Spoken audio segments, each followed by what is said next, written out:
গাড় মারিয়েছে।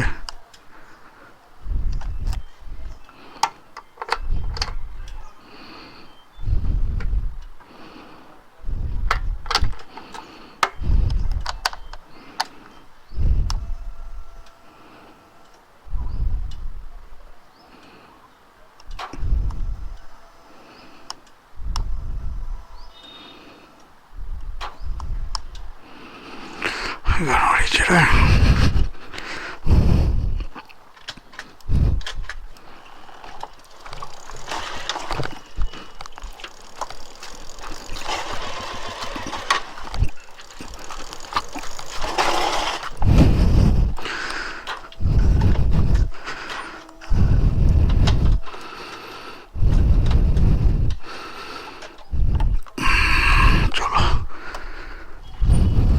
সালা পড়ে পড়ে সব নষ্ট হয়ে যায়।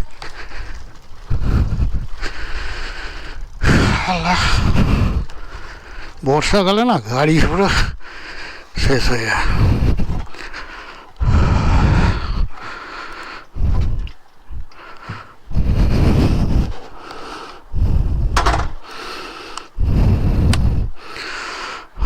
A few moments later. দেখ বাবা, বাইকটা কিছু হয়নি, এটাই হলো ব্যাপার।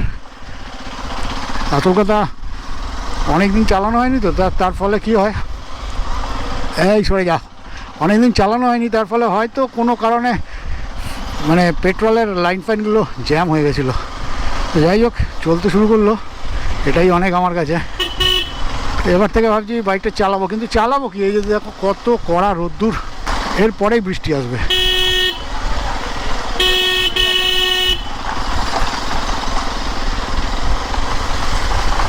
কিন্তু মুশকিল হচ্ছে যে বৃষ্টির মধ্যে চালাতে খুব মজা লাগে, কিন্তু আমার সময় নেই বস যে পরিষ্কার করব বাইকটাকে। কী করবো আর, দেখা যাক কী হয়। এখন তো আবার ঘুড়ির সিজন আসছে, এবার ঘুড়ির সিজন যে আসছে সেটাই হচ্ছে ভয়ের কারণ, হচ্ছে গলা কেটে যাওয়ার চান্স আছে। প্রচুর বার আমার গলা কান এগুলোতে সুতো লেগে কেটে ফেটে গেছে। কানটা কাটেনি, ভাগ্য ভালো, নাহলে সবাই বলতো কান কাটা। তা এখন বাইকটা ভালোই চলছে, কি জানি কেন এরকম হয়েছিল, পুরো মানে কী বলবো, মনটা খারাপ হয়ে গেছিলো। সার্ভিস সেন্টারে ফোন করতে যাচ্ছিলাম, দুদিন আগে আমার কারিজমাটার এই হালত হয়েছিল, স্পার্ক প্লাগ ভেতর থেকে ফেটে গেছিলো। এবার আমি জানি না এবার এটা কি হয়েছিল, কেন যে এরকম হলো। যাই হোক, আবার স্টার্ট নিয়েছে, এটাই আমার বড় কথা, আর কিছুই না। একটু আগে আমি অনেকটাই চালিয়ে এলাম, অফ রোড করে এলাম, আর বাড়িতে এসেই দেখি এই অবস্থা। আসল কথা, E20 পেট্রোলের জন্য না ভাই বহুত অসুবিধা হচ্ছে। E20 পেট্রোলে আমার একটা পুরনো স্প্লেন্ডার আছে, ওই পুরনো স্প্লেন্ডারটা তো E20 কমপ্লেন্ট নয়, তো খুব অসুবিধা হচ্ছে। মানে মাঝে মাঝে না এরকম ধাক্কে ধাক্কে ধাক্কে ধাক্কে চলছে। মাইলেজ কমেনি এখনও পর্যন্ত, অনেকের শুনছি নাকি মাইলেজ কমে গেছে। আমার একজন চেনাশোনার ছেলে আছে, ওর প্যাশন প্রো আছে, আগের প্যাশন প্রো, তো ওর নাকি মাইলেজ কমে গেছে শুনছি। আমার তো সেরকম মাইলেজ ফাইলেজ স্প্লেন্ডারে কিছু কমেনি, কিন্তু বাইকটা না ভাই ঝটকা দিচ্ছে। তো এই সমস্ত ঝঞ্ঝাটের মধ্যে না ইন্ট্রোটাই দেওয়া হয়নি। Hey everyone, this is Sudipta and you are watching hots on time YouTube channel. দেখতে পারলে তোমরা কি যে ভোগান্তি হলো আমার সাথে, আমার এই এক্সপালস নিয়ে। আমি তো ভাবলাম যে গন্ডগোল হয়ে গেল, কিন্তু ফিউল ইঞ্জেক্টেড বাইক, তারপরে এই যে E20 পেট্রোল, ভাই কি বলবো, E20 কমপ্লেন্ট গাড়ি এটা। দেখো E20 এখানে লেখা আছে ট্যাঙ্কের ওপরে, E20 কমপ্লেন্ট গাড়ি, কিন্তু তা সত্ত্বেও কী অবস্থা বলবো। আর এত বাজে লাগছিল, আমি ভাবলাম যে এই রে আবার সেই বাইক ফাইক টো করে নিয়ে যেতে হবে নাকি কে জানে, বা মেকানিক এসে ঠিক করবে কিনা কে জানে। তো যাই হোক, এবার স্টার্ট নিয়ে নিল, এটাই বড় ব্যাপার।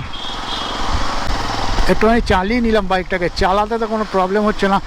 আর এই যেটা বলছিলাম তোমাদের, যে E20 পেট্রোলের জন্য না প্রচুর ডিস্টার্ব হচ্ছে গাড়ি সব।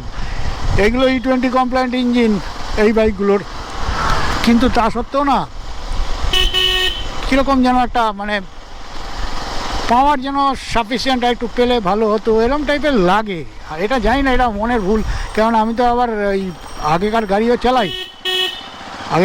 চালাই, তো সেই গাড়িতে তো এই স্প্লেন্ডারটার কথা বললাম তোমাদের, সেই স্প্লেন্ডারটার তো যা অবস্থা, মিসিং করছে মাঝে মাঝে, পাওয়ার ড্রপ হচ্ছে। যাই হোক, এই সমস্তর মধ্য দিয়ে চলছে। E20 পেট্রোলের সাথে যদি একটা অপশন রাখা যেত না, বা এটাকে বন্ধ করে রাখা যেত, ভাই গভর্নমেন্ট কি করছে কে জানে। গভর্নমেন্ট সালা বহুত শেয়ানেগিরি করছে ভাই। এই সমস্ত গভর্নমেন্টকে না পাবলিকের উচিত সালা ফেলে না কানের গোড়ায় কেলিয়ে আগে ফেলে আজকে শুইয়ে কেলানো ধরে। সালা কার বাপের জমিদারি আছে ভারতবর্ষটাকে পেয়েছে, যা ইচ্ছা তাই করে যাচ্ছে। কখনো সালা নোটবন্দি করছে, কখনো সালা যা জিনিসপত্রের দাম বাড়াচ্ছে, পেট্রোলের সাথে তো মামাসি করে দিয়েছে সালা। তারপরে আবার কার সালা অকর্মণ্য ছেলে, তার আবার ইথানলের ফ্যাক্টরি করেছে, সেই মন্ত্রী সালা ইথানলের ফ্যাক্টরি ভালোভাবে যাতে লাভ করে তার জন্য সালা পুরো দেশবাসীকে E20 পেট্রোল খাওয়াচ্ছে না। তো আমি কি বলবো আর বলো, একদম জঘন্য ব্যাপার, একদম জঘন্য। আরে ভাই অপশন রাখ, কোনো অপশনও রাখছে না। তোরা সালা লুটবি আর জনগণ সালা মরবে। এই সমস্ত জিনিসের মধ্যে দিয়ে আমাদের রোজ দিন একদম লড়াই সংগ্রাম করে যেন বেঁচে থাকতে হচ্ছে। কখন গভর্নমেন্ট কি করে, এরপরে E20, E27, E30 এই সমস্ত সব বিভিন্ন রকম সব কারিগরি আসবে। আর এখানে আবার গরু, এই দেখো গরুর কথা, গরু সরকারের কথা বলতে বলতে গরু চলে এসছে রাস্তায়।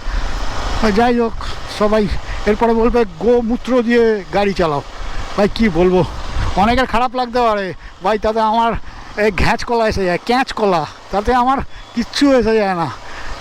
তোমরা ভিতরে যাও, আমি বলবোই সব সোজা কথা, সোজাভাবেই বলবো। ভিডিওটা এখানে এন্ড করছি, গুড বাই।